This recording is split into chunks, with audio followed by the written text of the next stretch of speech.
Okay, Malik. So, good evening, Malik. Hopefully, everybody is doing good. So, this lecture is basically with respect to your PSU audit. Okay, it's public sector undertaking. जो screen पे chart है वो PSU का chart है और इसके साथ में और एक CFS का चार्ट है, यानी वापस आपके पास जो स्क्रीन की शेयरिंग होगी वो PSU और CFS की साथ में होगी. ओके, एलओडीआर की शेयरिंग मैंने कल ही कर दी थी, लेकिन एलओडीआर का लेक्चर मैंने रिकॉर्ड किया, उस वो करप्ट हो गया, उसके अंदर कुछ उस दिन because that day only laptop problem आया और उसकी वजह से वापस हुआ, तो उसको री रिकॉर्ड करूंगा आज. अभी जैसे ये स्क्रीन्स बने हैं उसके हिसाब से सबसे पहले मैं पीएसयू एंड अदर थिंग कर रहा हूं, उसके बाद एलओडीआर कर दूंगा and in due course I will complete the other small chapter as such. तो सबसे पहले बात करते हैं, ये लेक्चर जो रहेगा वो पीएससी ऑडिट का रहेगा. Again very important chapter from your examination point of view. I already commented when I was doing internal audit, management audit, operational audit, PSC audit and CFS audit. यहां पर ये चारों का कॉम्बिनेशन आपके examination point of view थोड़ा important है मालिक. Okay, again when we are discussing about PSC audit, make sure आपके दिमाग में कंटेंट एकदम तोड़ रहे और आराम से दिमाग में फिट रहे, because again this answers are very easy, damn conceptual clarity required. Okay, एक या दो आंसर इसमें से ऐसे होंगे जहां पर आपको थोड़ा सा एम्फसाइज करना पड़ेगा या थोड़ा सा मैं बोलूंगा एडिशनल एफर्ट्स करने पड़ेंगे. बाकी अदर देन दैट बाकी सारे आंसर अपने हाथ के हैं. कॉन्सेप्ट बहुत इजी है. अगर आपने इंटर में पीएससी ऑडिट किया होता, पीएससी मतलब कैग वाला कॉन्सेप्ट अगर किया होगा तो वहां से कोई बेसिक बैकग्राउंड नॉलेज यहां पर यूज होगा. अगर आपने नहीं किया या छोड़ दिया था या कुछ हुआ था, ओके, तो डोंट वरी, यहां पर अपने को कॉन्सेप्ट समझ में आ जाएगा. ओके, तो सर पीएससी ऑडिट में हमने को कितनी चीजें करनी है. ओके, पीएससी ऑडिट में पीएससी का फुल फॉर्म होता है पब्लिक सेक्टर अंडरटेकिंग, यानी कहीं ना कहीं कॉन्सेप्चुअली आप ध्यान में रखना ये गवर्नमेंट ऑडिट के कॉन्सेप्ट में कवर होता है. ये फ्रेमवर्क जो होते हैं गवर्नमेंट ऑडिट के कॉन्सेप्ट में फ्रेमवर्क कवर होता है. और गवर्नमेंट ऑडिट में यानी पीएसयू के केस में, पब्लिक सेक्टर अंडरटेकिंग ऑडिट के केस में, when we are discussing about this point, okay, यहां पर सबसे इंपॉर्टेंट पॉइंट है कैग का इन्वॉल्वमेंट. यहां पर कैग इन्वॉल्व हो जाता है. ओके, तो पीएससी ऑडिट में कहीं ना कहीं अपने को टोटल 3 कॉन्सेप्ट देखने हैं अपने पूरे सिलेबस में. पहला क्वेश्चन होगा जो आप एग्जैक्टली मेरे सर के ऊपर देख रहे हो, that is called elements of PSC audit. PSC audit में कितने एलिमेंट्स होते हैं, ठीक है, पहला question. Second, principles of PSC audit, PSC audit के अंदर कितने प्रिंसिपल्स होंगे. And third, how many types of PSC audits are there. तो how many questions are there in all together in syllabus. Okay, 3. पहला, what are the elements of PSC audit. Second, what are the principles of PSC audit. And third, what are the types of PSC audit. मैं यहां पर notes में जा नहीं रहा हूं, मैं आपको एक्सप्लेन करते जा रहा हूं, कॉन्सेप्ट समझाते जा रहा हूं. आपके पास ऑलरेडी नोट्स होंगे, उसके अंदर से आप देखिए और उसको अपडेट करिए आपके एंड पे मालिक. ओके, नेवरदलेस मैं कॉन्सेप्ट सारे समझा रहा हूं, एकदम अच्छे से ध्यान में रखिए. सबसे पहले बात करते हैं elements of PSC audit. How many elements of PSC audit are there. तो 3 एलिमेंट्स हमको डिस्कस करने हैं. व्हेन आई से एलिमेंट्स मतलब पार्ट्स, पीएससी ऑडिट में कितने पार्ट्स होंगे. तो पीएससी ऑडिट में 3 पार्ट्स होंगे. पहला पार्ट होगा, ओके, पार्टीज. कौन कौन पीएसयू में पार्टीज होते हैं, यानी ढिंचिक वाली पार्टी नहीं मालिक. पार्टीज मतलब कौन कौन लोग इन्वॉल्व होते हैं, कौन से लोग इन्वॉल्व होते हैं. 5-4 जोक था, I know, but to the extent कभी कभी ऐसे जोक आ जाते हैं मालिक, तो थोड़ा सा आपको एडजस्ट करना पड़ता है. कहीं ना कहीं अभी अकेले में बात करते करते ऐसे जोक्स बन चुके हैं लाइफ में. Nevertheless, okay, there are parties मतलब कौन कौन लोग इन्वॉल्वमेंट है, पहला सिनारियो. दूसरा, ओके, सब्जेक्ट मैटर, यानी क्या चीज है जिसका ऑडिट होगा, क्या आइटम क्या चीज है जिसका ऑडिट होगा. Because we are not discussing only financial statement. यहां पर आप स्टैट्यूटरी ऑडिट का डिस्कशन ही नहीं कर रहे खाली. ओके, यहां पर कौन से प्रकार के ऑडिट होंगे वो डिस्कशन करने होंगे. एंड तीसरा, कितने प्रकार के एंगेजमेंट आपको मिलेंगे. एंगेजमेंट की बात हो रही है, कितने टाइप्स ऑफ ऑडिट नहीं, कितने प्रकार के एंगेजमेंट होंगे. वापस आता हूं. Okay, what are the 3 elements of PSC audit. सबसे पहला एलिमेंट है how many parties are there. Second element है सब्जेक्ट मैटर का डिस्कशन. थर्ड एलिमेंट है types of engagement. Once again, what are the 3 questions as such in PSC audit. First is basically how many parties are involved. Second is what are the subject matter, and third concept is how many types of engagements are there. Let's discuss your first question. How many parties are involved? Okay, so अगर आप screen पे देख पा रहे हो तो elements में आप देखोगे पहला है पार्टीज, सेकंड है सब्जेक्ट मैटर और तीसरा है टाइप्स ऑफ एंगेजमेंट, जिसमें से हम पहला डिस्कशन करते हैं. Parties, there are total 3 parties in always in PSC audit. What are the 3 parties. अगर आप देखोगे आपके नोट्स में एक एक हेड पॉइंट और एक एक लाइन का आंसर आपको दिया हुआ है. यहां पर मैंने ऑलमोस्ट ट्राई किया कि सारी चीजें कवर करे कॉन्सेप्चुअली एंड इंक्लूडिंग एडिक्वेसी. तो यहां पर जो कंटेंट आपको एलिमेंट्स में मिलेगा, ओके, ऑल टुगेदर डिफाइंड जो आपके मॉड्यूल में है वही है. उसमें से खाली क्रक्स मैंने उठाए हुए हैं. जो डिलीट किए वो पंचायती डिलीट किए है, लेकिन वो पंचायती अपन लिख सकते हैं. ये बहुत बड़े बड़े पैराग्राफ नहीं थे, ये एकदम स्मॉल पैराग्राफ था. उसको एडिट करके मैंने एक एक दो लाइन में आंसर अपडेट कर दिया मालिक. तो सबसे पहली रिस्पॉन्सिबल पार्टी कौन है. पहली पार्टी कौन है. पार्टी में पहला है ऑडिटर. सर ये ऑडिटर कौन होते हैं. ये supreme audit institution of India. Okay, ये लोग अपॉइंट करेंगे ऑडिटर को. यानी यहां पर पीएससी ऑडिट में जो ऑडिटर्स होंगे वो supreme audit institution of India जो होगा वो अपॉइंट करेगा ऑडिटर को. सर ये सुप्रीम ऑडिट इंस्टीट्यूशन कौन होते हैं. CAG. CAG will appoint the auditor of PSC audit, ये दिमाग में रखिए। तो पहला पार्किंग लॉट में डालिए ऑडिटर, तो ऑडिटर कौन अपॉइंट करेगा? सुप्रीम ऑडिट इंस्टीट्यूशन, नाम आपको यहां पर चेंज किया हुआ है, supreme audit institution of India, ये लोग अपॉइंट करेंगे, that is CAG. Second scenario होता है रिस्पॉन्सिबल पार्टी। रिस्पॉन्सिबल पार्टी मतलब कहीं ना कहीं आपको यह समझना है, जो पीएसयू है वो रिस्पॉन्सिबल पार्टी है। इधर आप कॉन्स्टिट्यूशनल या लेजिस्लेटिव, कॉन्स्टिट्यूशनल अरेंजमेंट की वजह से आप बने हो या लेजिस्लेटिव अरेंजमेंट की वजह से बने हो, कॉन्स्टिट्यूशनल अरेंजमेंट की वजह से बने हो या लेजिस्लेटिव अरेंजमेंट की वजह से बने हो, उससे मुझे कोई लेना देना नहीं। जो पीएसयू है, either PSU can be due to constitutional और PSU can be because of legislation, ये दोनों की वजह से जो बना होगा, and that concept is nothing but a responsible party. यानी अल्टीमेटली अगर बात करें जिस ऑर्गेनाइजेशन का, जिस एंटिटी का ऑडिट होने वाला है, जिस एंटिटी का ऑडिट होने वाला है, जिस पीएसयू का ऑडिट होने वाला है, that is called responsible party. And third point is intended user. Intended users मतलब individuals, organisation, classes, either of it, individual हो सकते हैं, ऑर्गेनाइजेशन हो सकते हैं, क्लासेस हो सकते हैं, ओके, जिनके लिए ऑडिटर अपनी ऑडिट रिपोर्ट प्रेजेंट करेगा, जिनके लिए ऑडिटर अपनी ऑडिट रिपोर्ट प्रेजेंट करेगा, individual, organisation, classes thereof, individual, organisation, classes thereof, जिनके लिए ऑडिटर अपनी ऑडिट रिपोर्ट प्रेजेंट करेगा। So how many parties are there in PSC audit? तो there are total 3 parties, one is auditor, second is responsible party and third is intended user. मेरे को बताइए, अगर मैं फाइनेंशियल स्टेटमेंट या statutory audit की बात करूं, तो मेरे को बताइए फाइनेंशियल स्टेटमेंट बनाएगा कौन? रिस्पॉन्सिबल पार्टी, ओके, उसका ऑडिट कौन करेगा? ऑडिटर। और अल्टीमेटली ये शेयर होल्डर्स जो होंगे वो कौन होंगे? Intended users. This is how the context come into picture. लेकिन because we are not studying only financial statement audit, nor we are interested only in financial statement audit, okay, so इसीलिए यहां पर हम लोग सिर्फ फाइनेंशियल स्टेटमेंट के बारे में बात नहीं करेंगे, हम लोग डिस्कस करेंगे थोड़ी देर के बाद टाइप्स ऑफ पीएसयू एंगेजमेंट्स, तब अपन बात करेंगे, डिस्कशन क्या आएगा मालिक। दूसरा कॉन्सेप्ट आता है सब्जेक्ट मैटर। सब्जेक्ट मैटर में हमारे पास, और यहां पर याद रखना, ओके, आपके नोट्स में जो प्रिंटिंग हुआ है थोड़ा सा प्रिंटिंग एरर है। प्रिंटिंग एरर मतलब कुछ नहीं, ऊपर नीचे हो गया है। अगर आप देखोगे नोट्स के अंदर आपको ऑडिटर मिलेगा, उसके बाद रिस्पॉन्सिबल खाली मिलेगा और हेड पॉइंट में रिस्पॉन्सिबल मिलेगा, और थर्ड में पार्टी इंटेंडेड यूजर मिलेगा। तो मेरे ख्याल से आप कॉन्सेप्ट समझ चुके हो। Second point will be A responsible party, यानी थर्ड पॉइंट में जो पार्टी आ गया वो सेकंड पॉइंट का पार्टी है, थर्ड में चला गया, होता है कभी कभी, ओके, ये भूल चूक माफ मालिक, वैसे कॉन्सेप्ट है ये, तो आप ध्यान रखना, अपने नोट्स में अपडेटेड कर लेना। उसके बाद आता है आपके पास सब्जेक्ट मैटर। अब सब्जेक्ट मैटर टोटल 3 चीजें अपने को डिस्कस करनी है। सर 3 चीजें क्या रहेगी? एक होगा सब्जेक्ट मैटर, एक होगा क्राइटेरिया और एक होगा सब्जेक्ट मैटर इंफॉर्मेशन। वापस रटने की कोशिश करो, रट लो, खत्म करो story. Subject matter, criteria, subject matter information, subject matter, criteria, subject matter information, subject matter, criteria, subject matter information. Now what is exactly A subject matter? Subject matter मतलब वो इंफॉर्मेशन, वो कंडीशन, वो एक्टिविटी, कान खुले, एक word बोल रहा हूं, okay, क्या क्या बोल रहा हूं, वर्ड, शब्द क्या बोल रहा हूं, शब्द की तरफ ध्यान दो, ओके, वो इंफॉर्मेशन, वो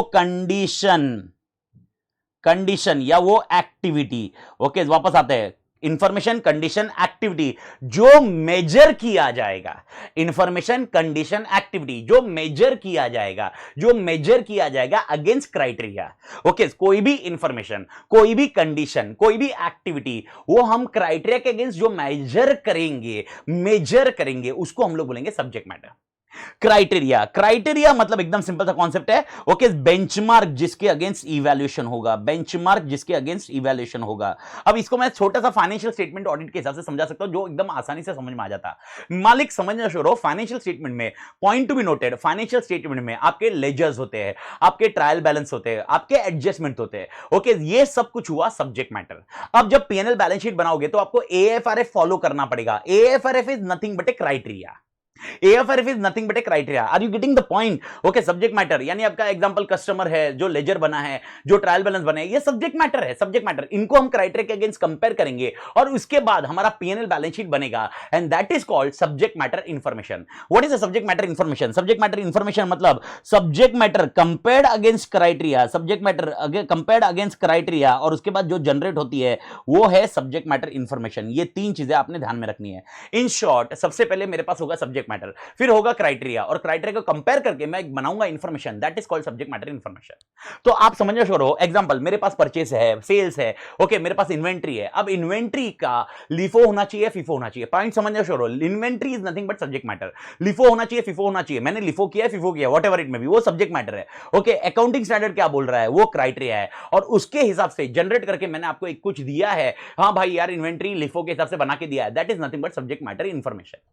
इज दैट पॉइंट क्लियर? तो सब्जेक्ट मैटर इंफॉर्मेशन यानी फाइनेंशियल स्टेटमेंट जो होते हैं वो सब्जेक्ट मैटर इंफॉर्मेशन होते हैं। लेजर्स जो होते हैं या ट्रायल बैलेंस जो होते हैं, जो बनाने बाकी है, जो फाइनेंशियल स्टेटमेंट में कन्वर्ट करेंगे, वो सब्जेक्ट मैटर होंगे। और एएफआरएफ हो गया या जो भी क्राइटेरियाज होंगे आपके, that is nothing but a criteria. ये हो गया आपका दूसरा element of PSC audit. Third element of PSU audit is types of engagement. Sir, how many types of engagement are there in PSU? There are two types of engagement. Please listen carefully. Examination में गड़बड़ मत करना. If I ask you how many types of PSU audit are there, वो आपका आगे का answer होगा. अब मैं बोल रहा हूँ how many types of engagement are there in PSU audit? How many types of engagement are there in PSU audit? How many types of engagement are there in PSU audit? There are two types of engagement. One is attestation engagement. One is direct reporting engagement. Please do understand एकदम आराम से. Okay, one is attestation engagement and one is direct reporting engagement. Sir दोनों में difference क्या है? Attestation engagement मतलब मैं attest करता हूं, इसका मतलब क्या है समझना शुरू हो. सब्जेक्ट मैटर इंफॉर्मेशन हमारी रिस्पॉन्सिबल पार्टी बनाएगी. Responsible party subject matter information बनाएगी और हम उसको एश्योरेंस देंगे. ओके, हम एश्योरेंस देंगे. यानी अल्टीमेटली समझना शुरू हो, सब्जेक्ट मैटर क्राइटेरिया के अगेंस्ट कंपेयर करने का काम, सब्जेक्ट मैटर को क्राइटेरिया के अगेंस्ट कंपेयर करने का काम ओके अब रिस्पांसिबल पार्टी करती है और सब्जेक्ट मैटर इंफॉर्मेशन बनाती है और वो इंफॉर्मेशन को हम लोग अटेस्ट करते हैं कि एक बरोबर सब्जेक्ट मैटर क्राइटेरिया के अगेंस्ट बरोबर किया हुआ है और सब्जेक्ट मैटर इंफॉर्मेशन सही है कि नहीं है. सब्जेक्ट मैटर इंफॉर्मेशन पे हम लोग एश्योरेंस देते हैं. That is called your first point, attestation engagement, जिसमें हम लोग एश्योरेंस देते हैं. Assurance. Okay sir, direct reporting क्या होता है फिर? Direct reporting is something what you need to understand where you will be taking a subject matter from their responsible party से हम सब्जेक्ट मैटर लेंगे और हम क्राइटेरिया के अगेंस्ट हम कंपेयर करेंगे और सब्जेक्ट मैटर इंफॉर्मेशन हम बना के देंगे. This is called direct reporting engagement. समझना करो, अगर subject matter information okay client बना रहा है और हम उसको एश्योरेंस दे रहे हैं, उसको हम लोग बोलते हैं अटेस्टेशन. हम अटेस्ट कर रहे हैं कि सब्जेक्ट मैटर इंफॉर्मेशन सही है, लेकिन ओके क्लाइंट हमें सब्जेक्ट मैटर देगा और क्लाइंट हमें क्राइटेरिया देगा और हम सब्जेक्ट मैटर इंफॉर्मेशन बनाएंगे. ये बोलते हैं direct reporting engagement. This is called direct reporting engagement. मेरे ख्याल से कॉन्सेप्ट समझ में आया मालिक? तो how many types of engagement are there? Two, attestation and direct reporting. ये हो गया आपका पहला कॉन्सेप्ट ऑफ पीएससी ऑडिट. मेरे ख्याल से पहले कॉन्सेप्ट सबके दिमाग में गया होगा. Okay, how many elements are there? 3 element. Audit parties, second is subject matter और तीसरा है टाइप्स ऑफ एंगेजमेंट. पहला पार्टीज में कितने हैं? 3. पहला है ऑडिटर, दूसरा है रिस्पांसिबल पार्टी, तीसरा है intended user. Sir subject matter में 3 चीजें, subject matter, criteria, subject matter information, और उसके बाद आपके पास लास्ट पॉइंट है that is called types of engagement. Types of engagement 2 है, एक है अटेस्टेशन एंगेजमेंट और एक है भाई डायरेक्ट रिपोर्टिंग एंगेजमेंट्स. ओके, ये होने के बाद आपके पास आया प्रिंसिपल्स. नाउ व्हेन आई से प्रिंसिपल्स, अगर आप देखोगे आपके बुक में या मॉड्यूल में भी देखोगे तो ये एक एक लाइन का आंसर है. तो यहां पर अगर आप देखोगे तो प्रिंसिपल्स के अंदर आपको क्वांटिटी नहीं है, क्वालिटी वाला डिस्कशन है. तो इन शॉर्ट अब मैं इस आंसर को कैसे याद रखाता हूं? स्टैंडर्ड के नंबर से याद रखाता हूं. अगर आपको स्टैंडर्ड के नंबर याद हो गए, उसी के नंबर के हिसाब से वो कंटेंट और कीवर्ड्स अपन यूज करेंगे और उसके हिसाब से आपको एक एक वर्ड याद रखने हैं. इफ यू रिमेंबर EQCR के इसमें भी मैंने ऐसे ही कराया था. एंगेजमेंट क्वालिटी कंट्रोल रिव्यू के अंदर भी इसी कंटेक्स्ट से अपन ने याद रखा था स्टैंडर्ड के हिसाब से. इधर भी अपन स्टैंडर्ड के हिसाब से रखेंगे. प्रिंसिपल्स ऑफ पीएससी ऑडिट, कितने प्रिंसिपल्स होंगे? सर 2 प्रिंसिपल्स होंगे. एक होगा जनरल प्रिंसिपल्स और एक होगा principles related to audit. Okay, वापस बोल रहा हूं, एक होगा जनरल प्रिंसिपल्स और एक होगा principle related to audit process. यानी आपके जनरल ओके, अपन एक जनरली बात करेंगे और एक स्पेसिफिक बात करेंगे. जब अपन ऑडिट करते हैं तो ऑडिट में प्लान करते हैं, प्रोसेस करते हैं, रिपोर्ट करते हैं. पहला प्लानिंग होता है, उसके बाद एग्जीक्यूशन होता है, उसके बाद रिपोर्टिंग होता है. प्लानिंग करेंगे ऑडिट में, उसके बाद एग्जीक्यूशन होगा, उसके बाद रिपोर्टिंग होगा. ये हो गया ऑडिट प्रोसेस, ये हो गया ऑडिट प्रोसेस. तो ऑडिट प्रोसेस में क्या प्रिंसिपल फॉलो करना है वो क्राइटेरिया अलग है और जनरल प्रिंसिपल क्या फॉलो करना है वो क्राइटेरिया अलग है. तो इन principles in PSC audit there are 2 principles, one is general principle and one is principle related to audit process, जिसके अंदर तीन प्रोसेस होंगे, प्लानिंग का प्रोसेस, एग्जीक्यूशन का प्रोसेस और रिपोर्टिंग का प्रोसेस. तो पहले बात करते हैं जनरल प्रोसेस क्या, general principles as such. Sir general principles क्या होंगे? 5 चैट आंसर. 220 अगर आपको याद होगा तो इथिकल रिक्वायरमेंट एंड इंडिपेंडेंस. तो आपको मैं यहां पर ऐसे शॉर्ट में लिख रहा हूं, इथिकल रिक्वायरमेंट प्लस इंडिपेंडेंस. आपको ये याद रखना होगा, ethical requirement plus independence. Okay, मेरे ख्याल से ये ध्यान में आया होगा. ओके, आपको याद आना चाहिए इथिकल रिक्वायरमेंट इंडिपेंडेंस. उसके बाद आया था 200. सर 200 में क्या था? अगर आपको याद है, इथिकल रिक्वायरमेंट इंडिपेंडेंस तो अपना 200 में भी था, लेकिन 220 मेन डायरेक्ट आंसर है. तो 200 में बचा क्या था? अगर आपको याद है, प्रोफेशनल जजमेंट, प्रोफेशनल स्केप्टिज्म, ये कॉन्सेप्ट यहां पर रहेगा. ड्यू केयर रखोगे, प्रोफेशनल जजमेंट रखोगे, स्केप्टिज्म रखोगे 200 वाला. SQC1 क्वालिटी कंट्रोल का ध्यान रखोगे, स्किल सेट्स मेंटेन रखोगे. तो पहले 4 चीजें, इथिकल रिक्वायरमेंट इंडिपेंडेंस का ध्यान रखोगे, प्रोफेशनल जजमेंट, प्रोफेशनल स्केप्टिज्म का ध्यान रखोगे, क्वालिटी कंट्रोल का ध्यान रखोगे, स्किल सेट्स का ध्यान रखोगे। उसके बाद 200 में और एक कॉन्सेप्ट पढ़ा था अपने, ऑडिट रिस्क। ऑडिट रिस्क का ध्यान में रखोगे, उसके बाद मटेरियलिटी का ध्यान में रखोगे, ऑडिट डॉक्यूमेंटेशन ध्यान में रखोगे, और कम्युनिकेशन विद टीसीडब्ल्यूजी। यानी अगर आप देखोगे स्टैंडर्ड के नंबर 200 में एआर लिखा मैंने, इसका मतलब audit risk, 320 materiality, 230 documentation and 260 communication with TCWG. Okay, 8 answer, 8 line का आंसर है। आप मॉड्यूल में देखोगे there is no masala as such, ये खाली 8 लाइन का आंसर है। प्रिंसिपल्स, ये कौन से प्रिंसिपल है? General principle. जनरल, कोई भी ऑडिट लो आप, कैसा भी ऑडिट लो, जनरल प्रिंसिपल अपने को ध्यान में रखना है। तो सर जनरल प्रिंसिपल कौन से फटाफट आंसर याद रख रहे हैं। ओके, एथिकल रिक्वायरमेंट, इंडिपेंडेंस, उसके बाद professional scepticism and professional judgement, तीसरा सिनेरियो क्वालिटी कंट्रोल, चौथा scenario professional skills and development होने चाहिए टीम में, तो स्किल्स वाला पॉइंट किया हुआ है। उसके बाद है ऑडिट रिस्क, उसके बाद है मटेरियलिटी, उसके बाद आपके लिए डॉक्यूमेंटेशन, और उसके बाद कम्युनिकेशन विद टीसीडब्ल्यूजी। ओके, ये हो गए जनरल प्रिंसिपल। और एक थे आपके लिए, that is called principle related to audit, audit process. अब मेरे को बताइए कितने प्रोसेस होते हैं? 3 ही प्रोसेस होते हैं। एक होता है प्लान करते हैं, और एक होता है एग्जीक्यूशन करते हैं, और एक होता है रिपोर्टिंग करते हैं। तो ये लोग वापस ये अगर देखोगे तो स्क्रीन पे पूरा का पूरा मैंने लिखा हुआ है, एकदम इजी आंसर है, वापस एक एक लाइन का आंसर है। यहां पर आपको कोई आंसर को रटने की जरूरत नहीं है। रटने की जरूरत मतलब मैं ऐसा थियोरेटिकल वे से रटने की जरूरत नहीं है मालिक। तो सर प्लानिंग में क्या ध्यान में रखना है? सबसे पहला टर्म्स ऑफ एंगेजमेंट बराबर है कि नहीं है, 210 वाला कॉन्सेप्ट। सेकंड पॉइंट केओसी 315 में पढ़ा था, knowledge of client business understand करना पड़ेगा, उसके बिना काम नहीं होगा। 315 और एक क्या था 315 में, risk of material misstatement identify करना होगा, उसके बिना चालू ही नहीं सकते। फ्रॉड के रिस्क पता करने होंगे, एंड सबसे इंपॉर्टेंट पॉइंट होता है और एक क्या है, प्लानिंग। बिना प्लानिंग के काम नहीं होगा। ओके, यहां पर वापस 5 चीजें आपने ध्यान रखनी है। तो प्लानिंग करते वक्त क्या ध्यान रखना है? सबसे पहले टर्म्स ऑफ एंगेजमेंट बराबर है कि नहीं, नॉलेज ऑफ क्लाइंट बिजनेस बराबर है कि नहीं, identifying risk of material misstatement है कि नहीं, फ्रॉड का रिस्क एसेस किया कि नहीं, एंड प्लानिंग बराबर किया कि नहीं। ओके, स्ट्रेटजी, ओके याद होगा। तो ये 5 चीजें आपको डिस्कस की है प्लानिंग के अंदर। ओके, वापस सर एक एक लाइन का आंसर है यार, यहां पर मसाला नहीं है मालिक। ये होने के बाद आपके लिए कंडक्टिंग, यानी आपके जो नोट्स में लिखा है ना वो ऑलमोस्ट पूरा आंसर है। ऑलमोस्ट मतलब इसलिए बोल रहा हूं कि इसका एक हाथ कुछ पैराग्राफ होगा प्लस माइनस जो उड़ाया रखा मैंने, बाकी पूरा का पूरा आंसर आपका नोट्स में है। तो ये नोट्स के अलावा इस पॉइंट के लिए तो आपको दिखने की जरूरत ही नहीं है। तो यहां पर आपको एडिक्वेसी के लिए ध्यान रखने की जरूरत नहीं है। कंडक्टिंग एंड ऑडिट, मां कसम ये तो आंसर आपको आना ही चाहिए। सबसे पहला 330, यानी आप फर्दर ऑडिट प्रोसीजर करोगे। ऑडिट प्रोसीजर याद आया मालिक, और उसके साथ में ऑडिट डॉक्यूमेंटेशन करोगे। ऑडिट डॉक्यूमेंटेशन क्यों करोगे? एविडेंस आएगा, तो एविडेंस को डॉक्यूमेंट करना is something which is called conducting audit. Conducting मतलब एग्जीक्यूशन। जब ऑडिट करोगे तो एग्जीक्यूशन में 2 चीजें करोगे, एक प्रोसीजर फॉलो करोगे और डॉक्यूमेंटेशन बनाओगे, खत्म स्टोरी। एंड रिपोर्टिंग में 700 रिपोर्ट बनाना है, और साथ में और एक चीज कॉन्सेप्ट इन लोगों ने डिस्कस किया है, फॉलो अप चाहिए on reported which are matters. अगर कुछ मैटर्स रिपोर्ट किए गए हैं तो उसमें फॉलो अप होना जरूरी है। This is something which is called principles related to audit. Okay, तो ये प्रिंसिपल्स कौन से ऑडिट के रिलेटेड है? PSC audit. आपके एग्जामिनेशन में जो क्वेश्चन आएगा वो इसी कंटेक्स्ट से आएगा। What are the principles which are related to PSC audit? तो आपको 2 प्रिंसिपल लिखने होंगे, पहला होगा जनरल प्रिंसिपल, दूसरा होगा principle related to audit process. Audit process के इसमें 2-3 प्रिंसिपल होंगे, प्लानिंग का, एग्जीक्यूशन का और रिपोर्टिंग का। एग्जीक्यूशन मतलब कंडक्टिंग एंड ऑडिट का, और सबको स्टैंडर्ड के नंबर से याद रखोगे तो इजी आंसर रहेगा। भारत माता की जय। मेरे ख्याल से सेकंड क्वेश्चन सबके लिए क्लियर होगा मालिक। तो पहला पॉइंट हो गया एलिमेंट, दूसरा पॉइंट हो गया प्रिंसिपल। ओके, एनी दिक्कत टिल हियर मालिक? कोई भी दिक्कत है मालिक? यहां तक आपको दिमाग फोड़ी करने की जरूरत नहीं है। ये होने के बाद आपके लिए नेक्स्ट आता है टाइप्स ऑफ पीएससी ऑडिट। और अगर आप देखोगे ये है लास्ट पोर्शन अपने सिलेबस का जो सबसे इंपॉर्टेंट है और examination point of view expected है। ओके, तो बात करते हैं टाइप्स ऑफ पीएससी ऑडिट। सबसे पहले मैं आपको समझा दूं, याद करने को शुरू करो, टाइप्स ऑफ एंगेजमेंट कितने हैं। टाइप्स ऑफ एंगेजमेंट तो मैंने आपको बताया था 2 तरह के एंगेजमेंट है, एक है अटेस्टेशन एंगेजमेंट, एक है डायरेक्ट रिपोर्टिंग एंगेजमेंट। दोनों में फर्क क्या था? अटेस्टेशन में सब्जेक्ट मैटर इंफॉर्मेशन क्लाइंट बनाता है और हम लोग उसको ऑडिट करते हैं, और डायरेक्ट रिपोर्टिंग में सब्जेक्ट मैटर इंफॉर्मेशन हम बनाते हैं, यानी इसका मतलब क्लाइंट से हम लोग क्या लेते हैं? सब्जेक्ट मैटर क्राइटेरिया 2 लेते हैं और हम लोग सब्जेक्ट मैटर इंफॉर्मेशन बनाते हैं। ये थे टाइप्स ऑफ एंगेजमेंट। अब आ रहे types of PSC audit. Sir कितने प्रकार के पीएससी ऑडिट है? 5। सबसे पहले याद रखो फाइनेंशियल ऑडिट, दूसरा है कंप्लायंस ऑडिट, तीसरा है परफॉर्मेंस ऑडिट, चौथा है comprehensive audit, and last point is propriety audit. Okay, एकदम आराम से। Okay, FCPCP. Okay, FCPCP. Okay, logic एकदम इजी है। Okay, F financial audit, C compliance audit, P performance audit, okay, C comprehensive audit, and last point is propriety audit. Proprietary नहीं, propriety. What is propriety will discuss it out. Okay, तो आराम से 5 प्रकार के audit बताइए। Okay, सबसे पहला है फाइनेंशियल ऑडिट, दूसरा है कंप्लायंस ऑडिट, तीसरा है परफॉर्मेंस ऑडिट, चौथा है कॉम्प्रिहेंसिव ऑडिट, और 5वां है प्रोप्राइटी ऑडिट। सर क्या ये पूरा क्वेश्चन आना पॉसिबल है? एग्जाम में ऐसा क्वेश्चन आ जाए, explain the types of audit, PSC audit बताइए सारे के सारे प्रकार के। बहुत रेयर चांसेस है, बिकॉज इसका मसाला देखिए कॉम्बिनेशन करे तो बहुत बड़ा पॉइंट हो जाएगा, लेकिन definitely we can not say that 0% chances are there. हाँ, but negligible % chances are there that you will be getting a complete question.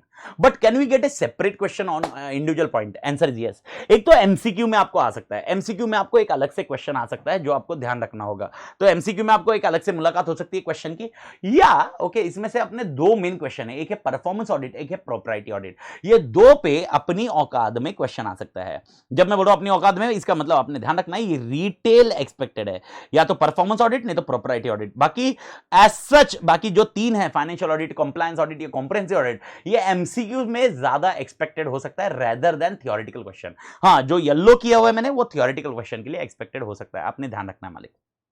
Okay मालिक, okay so let's start with the content. सबसे बात करते हैं financial audit. Financial audit मतलब आपका statutory audit. Sir financial audit में हम लोग क्या करते हैं, हम लोग स्टेटमेंट ऑफ फाइनेंशियल स्टेटमेंट को चेक करते हैं और आप अपना ओपिनियन देते हो, ट्रू है, फेयर है कि नहीं है, and that is nothing but called a concept of financial audit. Financial audit is nothing but the main objective of financial audit is nothing to but an express an audit opinion on financial statement whether they are true and fair है। And इसकी वजह से क्या होगा, जो intended user है उनका degree of confidence बढ़ेगा। तो मेन दो मकसद है फाइनेंशियल ऑडिट के। सबसे पहला financial statement true and fair है कि नहीं है, और उसकी वजह से जब मैं ये ओपिनियन दूंगा तो उसकी वजह से okay enhance the degree of confidence of intended users. ये दो ऑब्जेक्टिव होते हैं, तो याद रखिए ये दोनों ऑब्जेक्टिव होते हैं फाइनेंशियल ऑडिट के। ये दोनों ऑब्जेक्टिव होते हैं किसके मालिक, फाइनेंशियल ऑडिट के। ये दोनों ऑब्जेक्टिव होते हैं फाइनेंशियल ऑडिट के। फाइनेंशियल ऑडिट के कितने ऑब्जेक्टिव होंगे, दो। सबसे पहला financial statement true and fair है कि नहीं, एंड दूसरा पॉइंट है okay degree of confidence of the users बढ़ाना है। ओके ठीक है मालिक, कहानी खत्म करो, ओके स्टोरी पार्किंग लॉट में डाल दो, ठीक है हो गया। इस फाइनेंशियल ऑडिट मतलब अपना स्टैट्यूटरी ऑडिट यार, जो आप स्टैट्यूटरी ऑडिट देख रहे हो उसी में कवर है। ओके ये हो गया सर, ठीक है। इसके अलावा और कौन सा ऑडिट, फिर ऑडिट आता है compliance audit. Sir compliance audit में हमें क्या करना है, कंप्लायंस ऑडिट मतलब सिंपल सा लॉजिक है, आपके लेजिस्लेटिव कंप्लायंस कुछ होंगे, आपके कॉन्स्टिट्यूशनल कंप्लायंस कुछ होंगे। आप जिस कॉन्स्टिट्यूशन में फॉर्म हुए हो या आप जिस लेजिस्लेशन में फॉर्म हुए हो, जिस कारणवश फॉर्म हुए हो, वहां पर कुछ कंप्लायंसेस होंगे, लॉज एंड रेगुलेशंस होंगे। वो लॉज एंड रेगुलेशंस के हिसाब से आप कंप्लाई करते हो नहीं, ये चेक करना है, is called a compliance audit.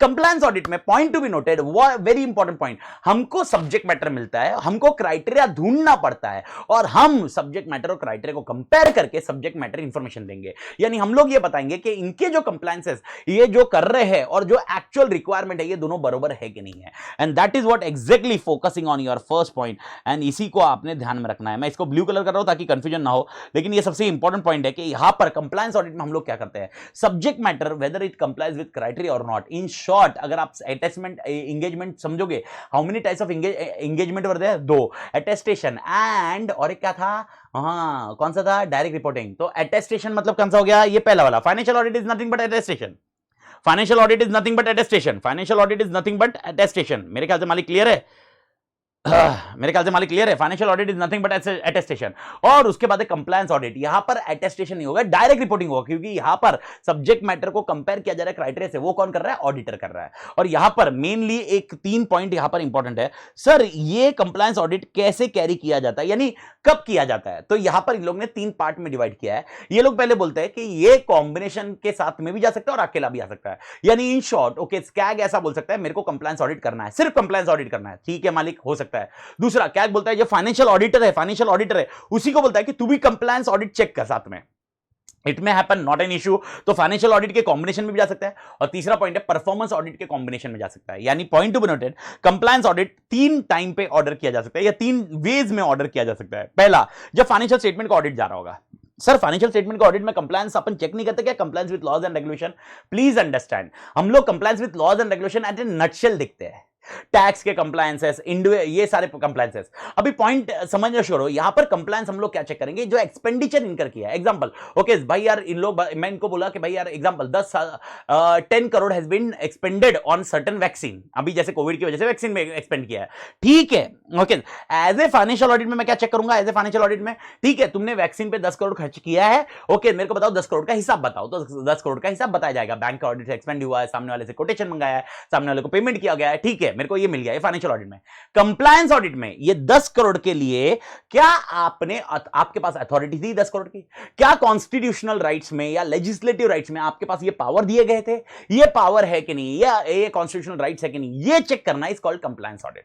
तो compliance audit is more of detailed okay. I am not telling financial audit में ये चीजें कवर नहीं होती, फाइनेंशियल ऑडिट में ये चीजें कवर होती है अप्रूवल्स एंड कंट्रोल फेल में। लेकिन एग्जांपल अगर आपने देखा होगा टीओसी अपन 100% नहीं करते because we are not an internal auditor, तो कहीं ना कहीं कुछ चीजें स्किप हो सकती है। इस केस में कंप्लायंस ऑडिट ऑर्डर किया जा सकता है। और अगर आप देखोगे थोड़ा सा कंपनी ऑडिट में, एक 3 दिन के बाद आप जब कंपनी ऑडिट का लेक्चर देखोगे उसके अंदर आपको 2 या 3 दिन में आ जाएगा, उसके अंदर आपको ये पूरा क्लियरली समझेगा कि सर ऐसा हो सकता है कि कंपनी ऑडिट में जब कैग फाइनेंशियल ऑडिट का ऑर्डर देता है तब साथ में सप्लीमेंट्री ऑडिट बोलते हैं। सप्लीमेंट्री ऑडिट, वो सप्लीमेंट्री मतलब कंप्लायंस, सप्लीमेंट्री में कुछ भी आ सकता है। सप्लीमेंट्री मतलब और सप्लीमेंट करो। सप्लीमेंट तुम कब लगाते हो? जब आपका ऑलरेडी आंसर शीट खत्म हो गया तो और चाहिए सप्लीमेंट। उसी तरह सप्लीमेंट्री ऑडिट करवा सकते हैं। यानी क्या ये बोल सकता है ठीक है तुम्हारे फाइनेंशियल ऑडिट कर रहे हो, ओके आई एम हैप्पी, लेकिन ठीक है साथ में ये कंप्लायंस ऑडिट भी करो, ये 3-4 चीजों के लिए। And that is what they are saying. तो ऑडिट ऑफ फाइनेंशियल स्टेटमेंट जब होता होगा तब तुम कंप्लायंस ऑडिट कर सकते हो। सेकेंडली, इंडिविजुअली कंप्लायंस ऑडिट कर सकते हो, यानी आप अकेले कंप्लायंस ऑडिट का ऑर्डर हो सकता है। अब ये ऑडिट कौन करवाता है? प्लीज अंडरस्टैंड, ये कैग करवाता है, आप दिमाग में रखिए ये। तीसरा सिनेरियो परफॉर्मेंस ऑडिट, यानी और एक अगला ऑडिट है जो परफॉर्मेंस ऑडिट है, उनके साथ में कंप्लायंस ऑडिट किया जा सकता है। तो ये पॉइंट आप ध्यान में रखो। तो ये क्वेश्चन आपको एमसीक्यू के लिए आ सकता है। ओके, इसके भाई यार compliance audit can be done along with और उसके बाद आपको दिया जाता है और उसमें एमसीक्यू में ऑप्शन है। तो याद रखना, आप 2 नाम भूल जाइए कंप्लायंस ऑडिट के साथ में, कॉम्प्रिहेंसिव एंड प्रोप्राइटी। जब कॉम्प्रिहेंसिव ऑडिट होता है तब कंप्लायंस ऑडिट नहीं चेक करते हैं, जब प्रोप्राइटी ऑडिट होता है तब कंप्लायंस ऑडिट नहीं चेक करते, याद रखो। Okay, make it sure. देखिए आप पॉइंट समझना शुरू हो। ओके, ऐसा होता है कि इनके आउटकम के बाद वो आगे के ऑडिट होते हैं। इनका आउटकम के बाद अपन प्रोप्राइटी ऑडिट करेंगे, इनके आउटकम के बाद अपन कॉम्प्रिहेंसिव ऑडिट करते हैं। ये ऐसा मन किया प्रोप्राइटी ऑडिट करना है, मन किया कॉम्प्रिहेंसिव ऑडिट करना है, ऐसा नहीं होता है। ओके, आपको एक ऑडिट रिपोर्ट के आउटकम आते हैं। इवन कंप्लायंस ऑडिट आपका मन किया तो करते नहीं। मैंने क्या बोला, ये कंप्लायंस ऑडिट किसका हिस्सा? क्या बोलती है? सप्लीमेंट्री ऑडिट करो। तो उसके अंदर वो बोलेगी कंप्लायंस ऑडिट करो। तो कंप्लायंस ऑडिट कब करने बोलेगी? अगर कुछ फाइंडिंग्स मिलती है कैग को। और कैग को फाइंडिंग कौन देगा? ऑडिटर देगा। और कब देगा? ड्यूरिंग द पीरियड मिल सकती है, उनको कुछ मीडिया कमेंट से मालूम पड़ सकता है, और वो केसेस में ये लोग बोल सकते हैं भाई कंप्लायंस ऑडिट करो। This is something which you need to keep in mind. Bharat माता की जय। एवरीबॉडी क्लियर मालिक? तो यहां पर आपका सेकंड कॉन्सेप्ट कवर हो गया। ओके, जो आपने ध्यान रखना है कंप्लायंस ऑडिट। तीसरा कॉन्सेप्ट परफॉर्मेंस ऑडिट। अब परफॉर्मेंस ऑडिट देखा जाए तो परफॉर्मेंस ऑडिट में 2 चीजें कवर है अपने सिलेबस में। एक है मकसद क्या है परफॉर्मेंस ऑडिट का, और एक परफॉर्मेंस ऑडिट प्लान कैसे कर सकते हैं। प्लीज डू अंडरस्टैंड, यहां पर 2 क्वेश्चन है। आपको एग्जामिनेशन में क्वेश्चन आ सकता है कि परफॉर्मेंस ऑडिट के लिए पीएसयू को एक्स से है, एक्स लिमिटेड है, वो पीएसयू है, उनका परफॉर्मेंस ऑडिट का ऑर्डर हुआ है। अब हमको ये बताइए मकसद क्या है परफॉर्मेंस ऑडिट का, पहला क्वेश्चन। दूसरा, ओके, इनको परफॉर्मेंस ऑडिट की प्लानिंग करनी है, तो प्लानिंग किस तरह से की जाती है या स्टेप्स क्या है प्लानिंग करने में, ये आपको क्वेश्चन आ सकता है। प्लीज अंडरस्टैंड, वापस मैं बोल रहा हूं। ओके, देखो एग्जीक्यूशन तो कभी नहीं बताया जाएगा क्योंकि एग्जीक्यूशन आप ऑलरेडी स्टैंडर्ड से सीख चुके हो। तो एग्जीक्यूशन कहीं ना कहीं परफॉर्मेंस ऑडिट में सर एग्जीक्यूशन स्टैंडर्ड जैसा फॉलो होगा।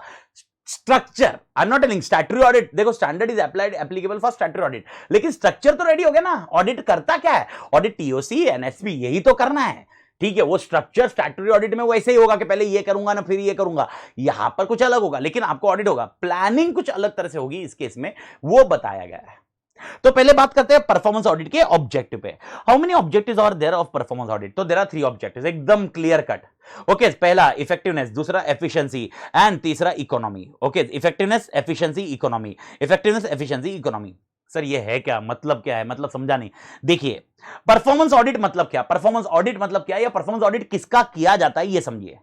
गवर्नमेंट ऑर्गेनाइजेशन ने कोई प्रोग्राम किया, गवर्नमेंट ऑर्गेनाइजेशन ने कोई एक्टिविटी की, या गवर्नमेंट ऑर्गेनाइजेशन ने कोई फंक्शन किया। वापस बोल रहा हूं, गवर्नमेंट ऑर्गेनाइजेशन ने कोई प्रोग्राम किया, गवर्नमेंट ऑर्गेनाइजेशन ने कोई एक्टिविटी की, गवर्नमेंट ऑर्गेनाइजेशन ने कोई फंक्शन किया। Okay, programme function activity, programme function activity, programme function activity. वापस बोल रहा हूं, रटने की कोशिश करो। Programme function activity, programme function activity. Government organisation ने कोई प्रोग्राम किया, कोई फंक्शन किया, कोई एक्टिविटी की। ओके, अब अपने को देखना है क्या ये प्रोग्राम, ये फंक्शन या ये एक्टिविटी, इनका परफॉर्मेंस कैसा रहा। When I say इनका परफॉर्मेंस कैसा रहा, मतलब ओके, वेदर दिस प्रोग्राम और एक्टिविटी और function was effective, whether it was efficient and whether it was economical. What is these all 3 meaning of effectiveness and efficiency and economically? Okay, because ये accountability create करता है। देखो, एक particular person ने बोला होगा कि भाई मेरे को ये वैक्सीनेशन ड्राइव के लिए इतना एक्सपेंडिचर करना है, ठीक है, हमने ओके किया। अब ओके किया, जिसने करना चाहिए था ओके किया कि नहीं, this is something which is called compliance audit. ठीक है, अब वैक्सीनेशन के लिए आपने 10 करोड़ खर्चे किए। अब ये 10 करोड़ जो एक्सपेंडिचर किया हुआ है, whether it was effective, whether it was efficient and whether it is economical, ये पॉइंट का कॉन्सेप्ट आपको समझना होगा। Sir what is this mean effective? क्या 10 करोड़ वैक्सीन बरोबर 10 करोड़ यूजर्स को लगी है या नहीं लगी है, ये देखना इज इफेक्टिवनेस। यानी इसका जो आउटपुट आया है, इसका जो आउटपुट आया है, इसका जो आउटपुट आया है, कॉन्सेप्ट समझना शुरू करो। इसका जो आउटपुट है, डिजायर्ड आउटपुट, जो सोचा था आपने वही आउटपुट आपको मिला है, दैट इज कॉल्ड इफेक्टिवनेस। आपने 10 करोड़ वैक्सीन क्यों ली थी भाई? 10 करोड़ एग्जांपल, 10 करोड़ से ज्यादा चलो एक 5 लाख 10 लाख आपने बोला नॉर्मल वेस्ट होगा या कुछ इश्यूज होंगे, ओके, हैंडलिंग में प्रॉब्लम्स आती होगी, वॉट एवर इट में भी, ओके, ये जो वैक्सीन लगाते हैं, जाइव्स लगाते हैं, इसमें प्रॉब्लम्स आती होगी, इसके लिए आपने इशू निकाला। लेकिन आपका टारगेट कितना था? 10 करोड़ का था। 10 करोड़ में से 9 करोड़ 98 लाख यूजर का टारगेट था आपका। क्या वो टारगेट अचीव हुआ? अगर वो अचीव हुआ, इसका मतलब effectiveness. Okay, effectiveness, please do understand effectiveness. Efficiency, okay, time, कितने टाइम में। ऐसा नहीं है टारगेट ओके भाई कोविड खत्म भी हो उसके बाद 10 साल के बाद वैक्सीन लगा रहे हैं लोग, ऐसा नहीं होना चाहिए ना। जब जब जो सिनारियो था, एफिशिएंसी विच टाइम, टाइम वाला फ्रैक्शन, ओके, आपने सोचा था इसका आउटकम अगले 3 महीने में आएगा, वो अगले 3 महीने में पब्लिक ने लगाया कि नहीं? जैसे अब ये गवर्नमेंट देखोगे तो भाई यार पहले क्या किया था, 60 के ऊपर, फिर 45 के ऊपर कॉम्बैटिस वाले, फिर उसके बाद 45 के ऊपर वाला लगाया, उसके बाद नॉर्मल 45, अभी हुआ 18 के ऊपर। तो ये लोग ने जो ड्राइव किया है, क्या इतने टाइम में जो एक महीना 2 महीना इन्होंने प्लान किया था, उतने इसमें अचीव हुआ कि नहीं? This is called efficiency. I तो थिंक समझ में आ रहा है। इफेक्टिवनेस, भाई 10 करोड़ यूजर को लगना चाहिए, इफेक्टिवनेस 2 महीने में 10 करोड़ को लगना चाहिए, एफिशिएंसी। एंड मिनिमम इनपुट से मैक्सिमम आउटपुट आया, यानी सबसे लोएस्ट कॉस्ट में आया, मिनिमम इनपुट से मैक्सिमम आउटपुट आया। वापस बोल रहा हूं, मिनिमम इनपुट से मैक्सिमम आउटपुट आया, this is called economy, okay, economical. तो आपको यह देखना होगा जो भी प्रोग्राम है गवर्नमेंट का, जो भी फंक्शन है, जो भी एक्टिविटी है गवर्नमेंट ऑर्गेनाइजेशन की, क्या वो इफेक्टिव थी, क्या वो इकोनॉमिकल थी, क्या एफिशिएंट थी। और आपको यह बता रहा हूं, this is something where the scam concept come into picture. इसी में गवर्नमेंट के ऊपर अपन क्वेश्चन रेस करते हैं, इसी चीजों में क्वेश्चन रेस करते हैं। बहुत बार यूजर बोलते हैं यार ओके ये चीज होनी चाहिए, वैसी होनी चाहिए, तो इसी को ऑडिट करवाना is called performance auditing. I know the things currently are not going in favor. It is cruelty. जैसा अपन मतलब ये जो मैं नज़ारा देख रहा हूँ, मतलब मैंने जो अपनी बिल्डिंग में देखा, उसके बाद जो नज़ारा अभी रोज के रोज व्हाट्सअप स्टेटस या फेसबुक या इंस्टा सोशल मीडिया या न्यूज़ देखता हूँ, सिनारियोज आर मतलब हार्ट ब्रेकिंग। मतलब ऐसा 2 मिनट लगता है क्या यार, ये इस परिस्थिति के लिए अपन जी रहे हैं। लेकिन कहीं ना कहीं आपको प्रैक्टिकली और प्रोएक्टिवली सोचना होगा। देखो चीजें अपने को आगे नहीं होनी चाहिए, आगे अपने को संभालना चाहिए, इसलिए अपन बोलते हैं stay safe, stay home, okay, चीजें अवॉइड करो, मिलना अवॉइड करो, फंक्शंस अवॉइड करो, ओके। और ये गवर्नमेंट जो अभी एक्सपेंडिचर करेगी, एग्जांपल वैक्सीन फ्री में लगाने वाली, अगर आपने देखा होगा महाराष्ट्र गवर्नमेंट ने बोला, दिल्ली गवर्नमेंट ने बोला, 3-4 गवर्नमेंट इसमें आ रही है। और कहीं ना कहीं आप डेटा देखोगे तो डेटा में आ रहा है कि यार सेंट्रल गवर्नमेंट को अलग रेट पे वैक्सीन बेचा जा रहा है, स्टेट गवर्नमेंट को अलग रेट पे वैक्सीन बेचा जा रहा है। आप क्वेश्चन कर रहे हो, ये सारे क्वेश्चनिंग परफॉर्मेंस ऑडिटिंग में होता है, ये सारे क्वेश्चनिंग परफॉर्मेंस ऑडिटिंग में होते हैं, क्योंकि ये इकोनॉमिकल वाला कॉन्सेप्ट नहीं होता। आपने ये पॉइंट तो इस स्ट्रक्चर से ये परफॉर्मेंस ऑडिटिंग में ये जो प्रोग्राम किया है, फंक्शन किया, एक्टिविटी की है, जो गवर्नमेंट ने जिस ऑर्डर को जो इंप्रूव करना था आपके डिसीजन मेकिंग को, ताकि क्या होगा अगली बार आपका डिसीजन मेकिंग इंप्रूव होगा। मालिक मेरे ख्याल से क्लोज करें मालिक, ओके। तो मेरे ख्याल से ये आपको समझ में आ गया ऑब्जेक्टिव परफॉर्मेंस ऑडिटिंग। अगर ये समझ में आ गया तो खत्म स्टोरी, ओके, बिकॉज आपकी काफी हद तक कहानी कॉन्सेप्ट समझ में आ गया। अभी पॉइंट समझते हैं, planning of performance audit. Please understand what is the question here, planning of performance audit. ये क्वेश्चन ध्यान रखना। Sir what about execution, what about reporting, okay, nothing to be discussed, okay. Reason simple है, reporting you are already aware, because effectiveness है कि नहीं है, efficiency है कि नहीं, इकोनॉमी क्या है कि ये रिपोर्ट करना है। एग्जीक्यूशन आपको मतलब ऑल टुगेदर जैसे आप ऑडिट करते हो, टीओसी, एसपी, ये सब समझ चुके हो। तो अब इसका प्लानिंग कुछ अलग तरह से होगा, बिकॉज ये पीएसयूज है, ओके, ये बहुत बड़ी एंटरप्राइज है, ये बहुत बड़े ऑर्गेनाइजेशंस है। ये आप ऐसा मन करके यार, क्योंकि देखो क्या होता है, ओके, यहां पर अगर देखोगे बहुत डिबेटिंग पॉइंट होता है मालिक। एग्जाम्पल, ओके, अभी क्या होगा, कोई बोलेगा यार फ्री वैक्सीन देने की जगह एक काम करो ना, स्टेट हेल्थ का इंफ्रास्ट्रक्चर बढ़ाओ। अपन कितना बोलते हैं हॉस्पिटल्स का बढ़ाओ। अभी एक बेस्ट एग्जांपल बता रहा हूं, नंदुरबार करके एक सिटी है, महाराष्ट्र का एक स्मॉल टाउन है। वहां पर एक जो आईएएस ऑफिसर है, उधर का जो डिस्ट्रिक्ट कलेक्टर है, ओके, उस बंदे ने प्रोएक्टिवली, यानी क्या जबरदस्त है, मतलब उसके बारे में प्रेजिंग चल रहा है, और अल्टीमेटली उनका मॉडल सबने अडॉप्ट करना चाहिए था। ओके, जब फर्स्ट वेव खत्म हो गई तो ऑलमोस्ट अपना अक्रॉस इंडिया अपन हवे में थे।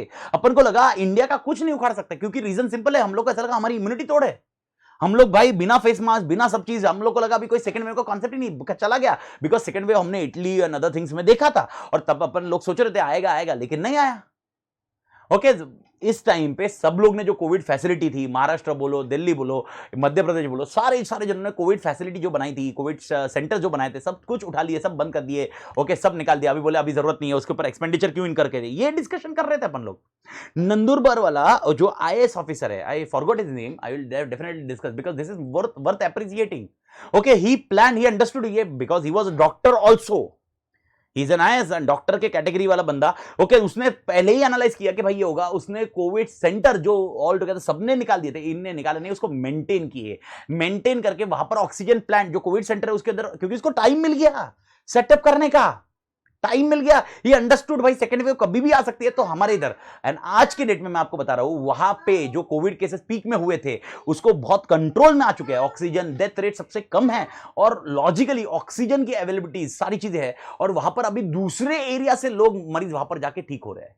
मतलब देखो अल्टीमेटली अगर आप ये चीज को एग्री करोगे that the death is not due to COVID, the death is due to lack of facilities which is happening। हाँ definitely there may be certain things जहां पर अपन रोक नहीं सकते, लेकिन बहुत फैसिलिटीज अगर इंप्रूव होती तो शायद ये लेवल का अपन जो हालत देख रहे हैं ये नहीं होती, और यही चीज वहां पर प्रूव हुई है। And actually everyone now they should adopt this model कि भाई सेकंड वेव के बाद थर्ड वेव आया, फोर्थ वेव आया, we are not sure. Okay भले वो इम्यूनिटी कर दे हुए, सब कुछ कर दे हुए, ओके हर्ड इम्यूनिटी जब तक नहीं आती है तब तक अपन को पूरा प्लान्ड रहना चाहिए। ये चीज प्लानिंग ऑफ परफॉर्मेंस ऑडिट में होना चाहिए। मतलब see you understand what I want to tell you is basically there may be difference of opinion. आज कुछ गवर्नमेंट डिसीजन लेगी, मैं कुछ बोलूंगा, मेरे हिसाब से ये सही नहीं है भाई, इन्होंने ये फ्री एग्जांपल वैक्सीन इन्होंने फ्री करना नहीं चाहिए था यार, पहले तो इंफ्रास्ट्रक्चर को बनाना चाहिए। अब अपने आदरणीय मुख्यमंत्री जी भी जब लाइव आए उन्होंने एक्चुअली एक सबसे करेक्ट बात की, इंफ्रास्ट्रक्चर बढ़ा भी दे तो डॉक्टर्स लाने के लिए दिक्कत, डॉक्टर्स तो लिमिटेड ही है जो हॉस्पिटल में, तो कहीं ना कहीं ये management is this is something very important. ये चीज तो मैनेज करना इज समथिंग लीडरशिप की स्किल है। Okay but the only concern which I understand is basically lack of vision about the second wave, and there is basically we are catched. Okay but वही है audit, जब मैं audit की बात कर रहा हूं, ओके परफॉर्मेंस ऑडिट की बात कर रहा हूं, तो ये लोग बोलते हैं प्लानिंग बहुत तोड़ तरीके से होनी चाहिए। तो प्लानिंग के लिए ये लोग बोलते हैं 8 स्टेप्स होने चाहिए। कितने स्टेप्स होने चाहिए? 8। ये रटना चाहिए आपने, इससे ज्यादा दिमाग थोड़ी करनी नहीं चाहिए। सबसे पहले उस एंटिटी को समझिए, अंडरस्टैंडिंग द एंटिटी। अब इसके अंदर भी मसाला है आपको, अंडरस्टैंडिंग द एंटिटी, और डिस्कशन बाद में करेंगे, पहले 8 पॉइंट्स को पढ़ लेते हैं। सबसे पहले एंटिटी को समझिए, ठीक है मालिक।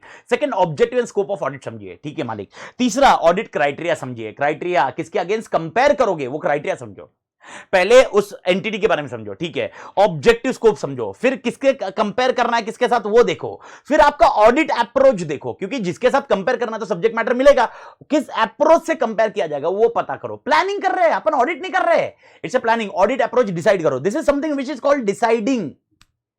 तो भाई 4 चीजें क्या है? सबसे पहले अंडरस्टैंडिंग एंटिटी समझो, नॉलेज ऑफ क्लाइंट बिजनेस जैसा। सेकंड पॉइंट ऑब्जेक्टिव स्कोप समझो आपका। तीसरा सिनेरियो भाई सबसे इंपॉर्टेंट एलिमेंट है, that is called what is a criteria जिसके अगेंस्ट कंपेयर करना है, that is called determining the criteria, determine करो। ओके डिसाइडिंग अप्रोच, फिर आप डिसाइड करो, आपका जजमेंट लगाओ, डिसाइड करो, और अप्रोच डिसाइड हो गया, उसके बाद डेवलप ऑडिट क्वेश्चंस। आप ऑडिट क्वेश्चंस को डेवलप कीजिए, यानी क्या क्या क्वेश्चन पूछोगे, किसके पॉजिटिव आंसर चाहिए, किसके नेगेटिव आंसर चाहिए। Okay that is called develop audit question.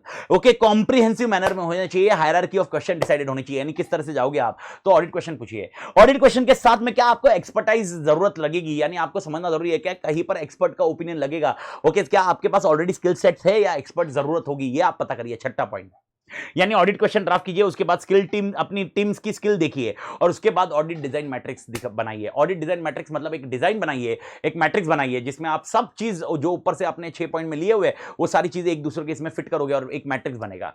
And ultimately matrix के बेसिस पे टाइम टेबल और रिसोर्सेज एलोकेट करिए। What are the 8 steps? Answer is told easy। 8 steps क्या क्या 8 steps है, आराम से जाइए। सबसे पहले एंटिटी को समझिए, understanding the entity. Second point objective scope बताइए। तीसरा पॉइंट ऑडिट क्राइटेरिया बताइए। चौथा सिनेरियो ऑडिट अप्रोच डिसाइड कीजिए।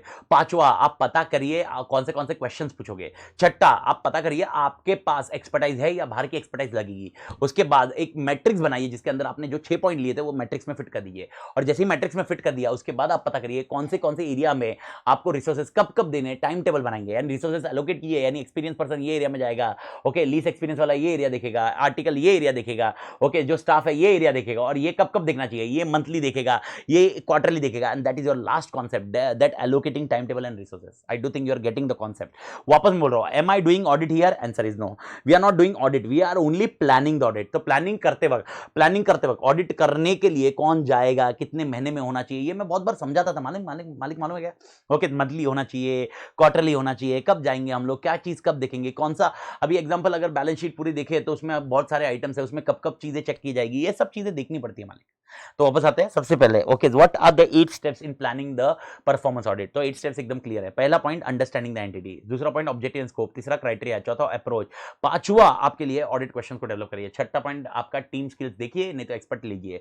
ओके, उसके बाद मैट्रिक्स बनाइए, और मैट्रिक्स के बाद अपना रिसोर्सेज और टाइम टेबल एलोकेट करिए. सबसे पहला क्वेश्चन, फिर सर एंटिटी को कैसे समझेंगे? तो ये लोग बोलते हैं 6-7 पॉइंट्स है जिससे आप एंटिटी को समझ सकते हो. एंटिटी के डॉक्यूमेंट्स लीजिए, ठीक है मालिक, लेजिस्लेटिव डॉक्यूमेंट्स लीजिए मालिक, पीपी देखिए, पॉलिसी प्रोसीजर, यानी पहला डॉक्यूमेंट्स ऑफ एंटिटी. सर ये डॉक्यूमेंट्स ऑफ एंटिटी मतलब जनरल डॉक्यूमेंट्स ऑफ एंटिटी. दूसरा लेजिस्लेटिव डॉक्यूमेंट जिसके अंदर ये रजिस्टर्ड है. तीसरा पॉलिसी प्रोसीजर देखिए. ओके, चौथा रिसर्च करिए, एकेडमिक रिसर्च, स्पेशल रिसर्च. आप देखिए ये किस किस कैटेगरी में आप रिसर्च करिए, वो रिसर्च करिए, रिसर्च से आप इंफॉर्मेशन लीजिए, पास्ट ऑडिट के हिसाब से इंफॉर्मेशन लीजिए, मीडिया कवरेज के हिसाब से इंफॉर्मेशन लीजिए. एंड अगर कोई स्पेशल फोकस ग्रुप है, यानी अगर कोई स्पेशल एक्ट के कारण या स्पेशल पॉइंट के कारण बना हुआ है, उसके बारे में समझिए. एग्जांपल, अब कोविड की वजह से कोविड सेंटर बने हुए हैं कुछ कारणवश, तो उसके बारे में समझिए कि स्पेशल फोकस ग्रुप है. ये स्पेशल फोकस मतलब ये खाली स्पेसिफिक फोकस के लिए किया गया है.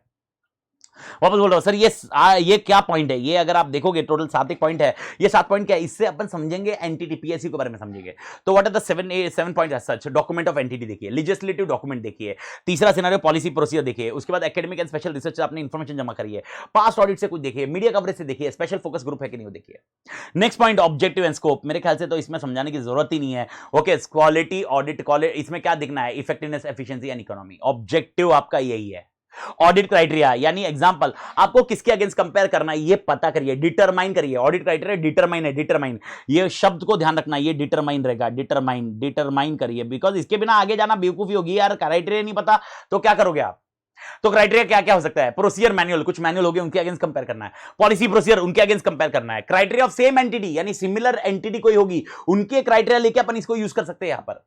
ओके, एक्सपर्ट से अपन इन नॉलेज लेंगे कि भाई क्राइटेरिया क्या रखना चाहिए, अपना नॉलेज यूज करेंगे क्राइटेरिया क्या रखने चाहिए, अपने वर्किंग पेपर्स हो सकते हैं उसको यूज कर सकते हैं क्राइटेरिया के लिए. वापस बोल रहा हूं, अपन क्या देख रहे हैं, डिटरमाइनिंग क्राइटेरिया, यानी किसके अगेंस्ट जो इंफॉर्मेशन हमें मिलेगी, सब्जेक्ट मैटर जो मिलेगा वो किसके अगेंस्ट कंपेयर किया जाएगा, दैट इज क्राइटेरिया. तो क्राइटेरिया क्या हो सकते हैं? एक मैनुअल्स हो सकते हैं, एक पॉलिसी प्रोसीजर्स हो सकते हैं. Okay, criteria of same entity हो सकते हैं, एक्सपर्ट से ले सकते हैं, अपने नॉलेज से ले सकते हैं, अपने वर्किंग पेपर से ला सकते हैं ना यार.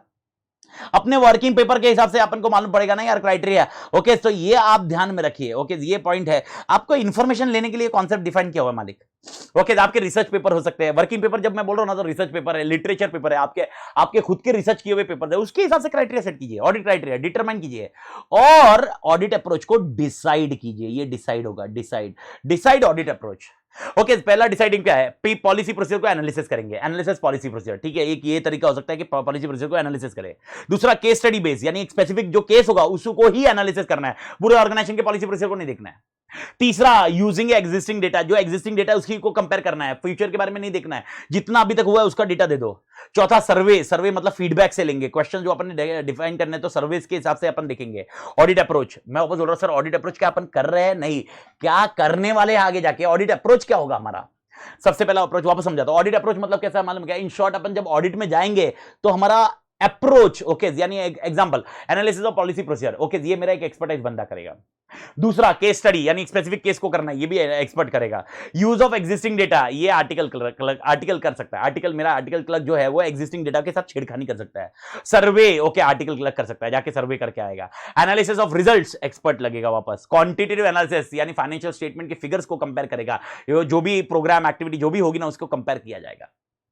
वापस बोल रहा हूं, यहां पर है ना प्रॉब्लम क्या होगी, अगर आप क्या सोचोगे फाइनेंशियल स्टेटमेंट सोचोगे तो गड़बड़ होगी। मैं वापस बोल रहा हूं, यहां पर क्या दिखाया जा रहा है, प्रोग्राम फंक्शन एक्टिविटी, एक प्रोग्राम एक फंक्शन एक एक्टिविटी, उसके लिए हम लोग क्या करेंगे देखेंगे। तो पॉलिसी प्रोसीजर का एनालिसिस हो सकता है, केस स्टडीज हो सकता है, यूज ऑफ एक्जिस्टिंग डेटा हो सकता है, सर्वे हो सकता है, एनालिसिस ऑफ रिजल्ट्स हो सकता है, क्वांटिटेटिव एनालिसिस हो सकता है।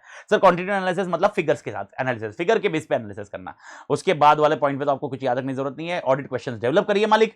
व्हेन आई से जो चौथा ऑडिट क्वेश्चन को डेवलप करना मतलब क्या है, ओके ये कॉम्प्रिहेंसिव मैनर में क्वेश्चन फ्रेज करेंगे जो हम आगे जाके पूछेंगे रिस्पांसिबल पार्टी से, और हमें इंफॉर्मेशन मिलती जाएगी और हम इंफॉर्मेशन सब्जेक्ट मैटर इंफॉर्मेशन बनाएंगे। उसके बाद ऑडिट टीम स्किल्स, ये मैंने बोला भी कि यहां पर अपन को पता करना है कि हमें एक्सपर्ट्स लगने वाले हैं या हमारे पास ही सारे के सारे ओके स्किल्स ऑलरेडी है। तो हमारी टीम बनानी जरूरी है, जो कुछ ऑडिट जो हमारी टीम रहेगी, कुछ बाहर वाले कंसल्टेंट्स होंगे, कुछ एक्सपर्टाइज वाले कंसल्टेंट होंगे, आइदर ऑफ इट। उसके बाद ऑडिट डिजाइन मैट्रिक्स बनेगा, ठीक है मालिक। उसके बाद time table and resources allocate किए जाएंगे। This is something which you need to understand with your performance audit. Bharat माता की जय। मेरे ख्याल से मालिक क्लियर है। वापस बोल रहा हूं, performance audit is nothing to do with financial statement, but it is about program, okay function और एक्टिविटी। ओके यहां पर ये हो गया प्लानिंग द परफॉर्मेंस ऑडिट।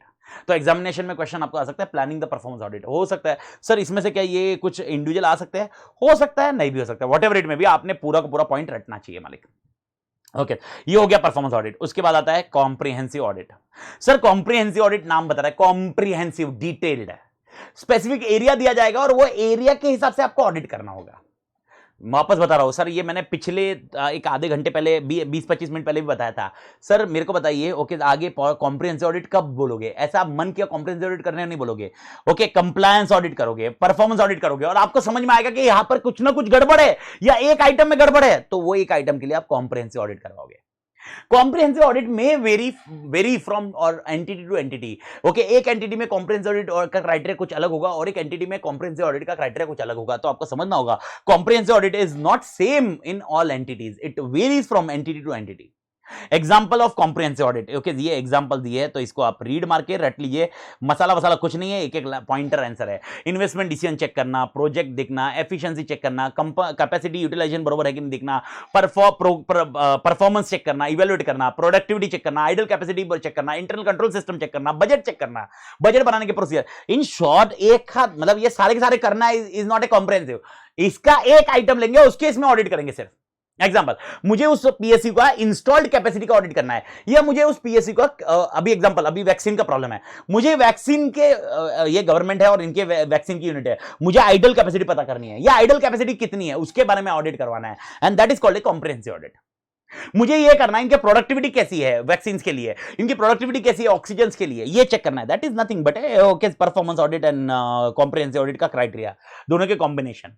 मेरे ख्याल से मालिक क्लियर है। ये हो गया कॉम्प्रिहेंसिव ऑडिट। तो सर कॉम्प्रिहेंसिव ऑडिट में कुछ याद रखना है, आंसर इज नो, क्योंकि याद रखने लायक कुछ पॉइंट ही नहीं है। आप देखोगे तो एक पैराग्राफ दिखेगा, पैराग्राफ सारा का सारा ये सिनेरियो वैसे के वैसे कवर करना है। And this bring to the last answer of PSC audit. Sir last answer कौन सा है, and that is called propriety audit. Now what exactly this propriety audit means, देखो गवर्नमेंट सारा एक्सपेंडिचर, ओके सारा एक्सपेंडिचर जो खर्चा करेगी गवर्नमेंट, जो खर्चा करने वाली है वो 100% रूल्स फॉलो करके करेगी, रेगुलेशन फॉलो करके रखेगी। इन शॉर्ट देखो एक XYZ इन्वेस्टमेंट किया या XYZ खर्चा किया, ओके 100% जिसका अप्रूवल चाहिए, ओके उसका अप्रूवल दिया कि नहीं, कंप्लायंस ऑडिट में आता है। वो आउटकम इफेक्टिव, एफिशिएंट, इकोनॉमिकल है कि नहीं वो चेक किया अपने परफॉर्मेंस ऑडिट में।